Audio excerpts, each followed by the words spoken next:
It was very much a last-minute decision to go on the Titanic Memorial Cruise. A position arose. I knew obviously it was going to be a profoundly emotional time, but I was almost taken aback by just how profoundly emotional it was. You just had to imagine what it would be like having seen this great monumental reality, a well-lit ship, disappear beneath your feet.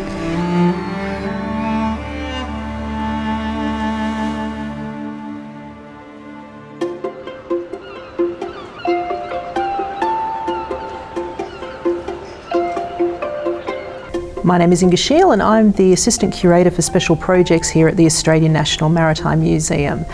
I work in our research team and on acquisitions, public inquiries, exhibition projects, and helping to manage and interpret our collection. Of course, I'm also a Titanic author. I've written a biography of the fifth officer, Harold Lowe, and quite a few articles on the Titanic and the Titanic sister ship Olympic.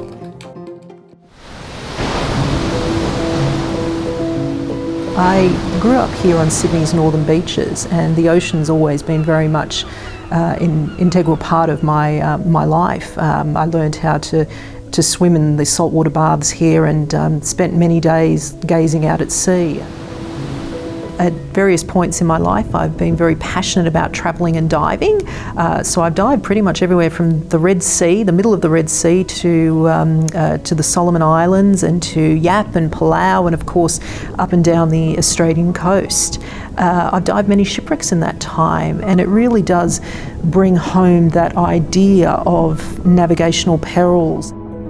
Antarctic exploration has always been one of my passions, and earlier this year the Endurance was discovered and I had the opportunity to speak to the public about that discovery, and that was very exciting. One of my great passions is fashion history, and in particular the 1920s and 30s. I have a very large collection of vintage and antique clothing dating back all the way to the 1820s, but with the bulk of it around the 1920s. And there are surprising overlaps. I've done quite a lot of research on Annette Kellerman and the development of swimsuits, and we have Annette Kellerman pieces here in our collection. So it's always a delight when I'm able to do public outreach and talk about swimsuit history. I know that knowing the difference between a 1926 flapper dress and a 1910 Edwardian gown has stood me in good stead on many an occasion. The first time I heard the name Titanic, I was discussing the Andrea Doria with a classmate. He turned to me and said, "Well, have you ever heard of a ship called the Titanic?" And from that point, I was captivated. The more I delved into the subject, the more I became interested in the people who were navigating the ship and their stories, and of course the process of the evacuation and how that was managed. It seemed to me almost that whenever there was something that was interesting that was being said or done, Harold Lowe found himself at the centre of it. But looking at some of the junior officers further down the line, I realised that there actually wasn't a tremendous amount known about their lives. Harold Lowe, beyond the disaster, what was known of his subsequent life and career could be summed up in a matter of a few paragraphs. Truth is, I found a lot more information than I ever expected to find. The more I found, particularly delving into his World War I experience and a lot more detail of his early life in Barmouth, the more I found that this was a story that really could not be summed up in just a few web pages, that it really was deserving of a full-scale biographical treatment. I began piecing together what was this giant jigsaw puzzle of a man's life. Now, a biographer faces certain obstacles when dealing with a private individual who, aside from that very brief period in 1912 when he was at the forefront of the world's attention, really was an obscure individual, and he was not a prolific writer. We do not have a body of journals and correspondence. Fortunately, however, he was a very keen photographer, and so he visually documented a lot of his life and career. When you find a new photograph and when you find a new letter or piece of correspondence or new words coming from the individual you're writing about, I think those are the discoveries that really are exciting. Those are moments that really, even when you've been working in this field for years, they're moments that you still find, that little tremble in your hands and your heart beats that little bit faster, the adrenaline starts going, and it's so exciting.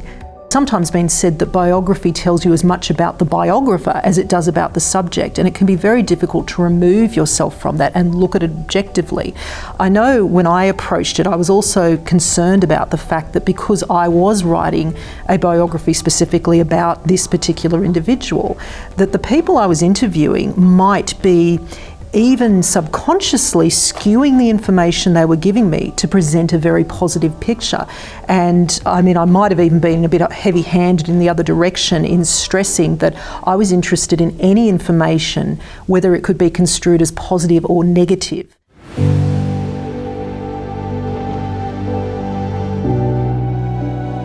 While he was able to pull some survivors from the water, he was not able to save as many as he wanted. I think he was very defensive about it in some of his later testimony, insisting he had to wait as long as he did. But I think there's a clue in one of the events he attended where he was given some presentation items later, and he said, his regret was that he could not have saved more people. And I think the clue's there that yes, he did regret not returning earlier, and certainly that was the viewpoint of his son when we asked. We asked Harold William George Lowe, and he said yes, he believed that his father had wished he had returned sooner. I think if you are tempted to write articles or books or present your research, find out where your niche is, do a literature survey, and bring something new to the table. Look at it with a fresh eye. Don't assume that because no one has yet published in this space that there is nothing there to be said. You might find a trove of information out there that illuminates a particular aspect of the sinking. There is still so much out there to be discovered. I see new photographs, new stories, new resources all the time that are made accessible. Don't think we're going to revolutionise our understanding of how the ship sank, but I think what we can do is come to a greater understanding of both the way in which the ship itself operated and also the lives of the people who sailed on board.